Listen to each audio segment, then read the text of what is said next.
Morning mga birdkada, yun yung mga ibon natin, paronda tayo. Yun sila oh. Ngayon lang ulit tayo nakapagparonda ng maaga-aga.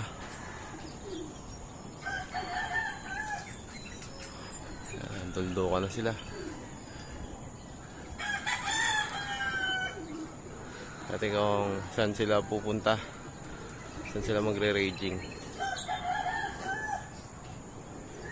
Yun, pupunta sila dun.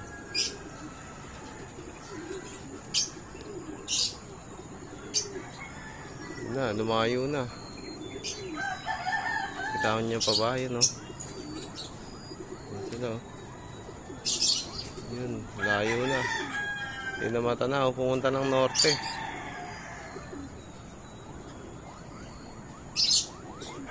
Yun, hindi na makita ng camera. Napakalayo na mga birdkada. Nag-raging na sila.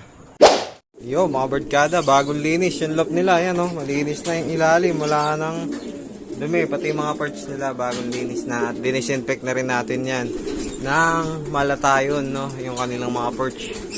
Ayan oh, linis na lahat yan. Nilinisan natin ng buong loft para iwas sakit. Yan, pati ilalim ng loft malinis na rin mga birdkada. Ayan oh, malinis na. Ayan, kakatapos lang natin maglinis. Ayan, prevention.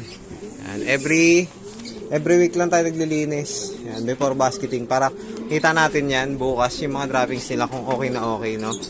Ayan, madaling makita yung mga kondisyon din ng ibon. At ayan, kita nyo naman, tuwa sila dahil malinis yung loop nila. Ayan o. Habol na nga pala itong si chick boy natin. Chick boy na ipapangalan natin dyan. Palaw-play tayo sa tanghaling tapat mga birdkada. Sama sa preparation yan, Thursday. Palaw-play na lang tayo 3 beses, umaga, tanghali, tsaka hapon. Ayan sila, ayan, bumaba na agad yung isa.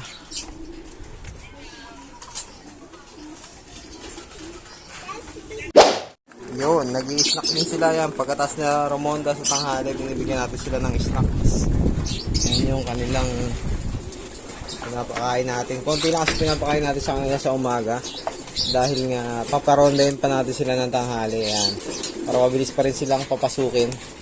Binibigyan natin sila ng mga sneaky mix nila. Ayan, no? Ayan yung fuel mix natin. Ayan, pinapatikim na rin natin pati yung mga ibang ibon.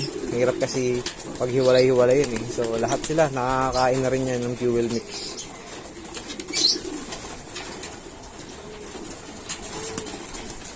Ayan. Tapos roronda ulit sila mamayang hapon. Friday ang 2 beses na lang sila lumilipad.